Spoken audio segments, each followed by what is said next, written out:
Autour de la table, les six étaient assis. Leur rire de taverne s'étouffait dans la nuit. Quand la porte grinça, laissant passer l'effroi, un messager de l'ombre aux doigts tremblants de froid. Il s'approcha du groupe, le regard hanté de peur, portant sur lui le poids d'une immense douleur.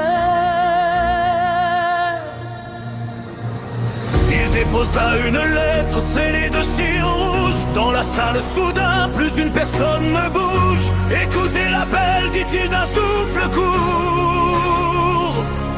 Pour Irina Koliana, il ne reste que peu de jours. Elle se meurt à Barovie, le mal l'a choisie. Sous les crocs d'un vampire s'échappe sa vie. Oh, lisez ces mots, c'est un cri de détresse. La morsure du monstre lui enlève sa jeunesse. Irina s'affaiblit, son sang n'est plus que glace.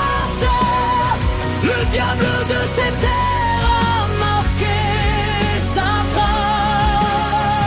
Si cœur courageux, l'espoir est entre vos mains. Sauverez-vous la belle avant le matin. La lettre se déploie, les mots brûlent les yeux. Aidez-la, braves gens, par les anciens dieux. Le messager s'efface dans le brouillard épais, laissant les six héros face à leur nouveau destin de paix. Les chocs sont vides, les épées sont tirées. Pour Irina la douce, il faut tout risquer. En Barovie, il faudra aller lui prêter main forte. L'arracher à ses brumes et enfin l'emmener loin de ce triste sort, franchir la dernière porte. Que ce soit vers Valaki ou les murs de Kresk. Nul ne sait quel refuge saura la protéger, mais il faut fuir l'ombre et ses sombres sortilèges.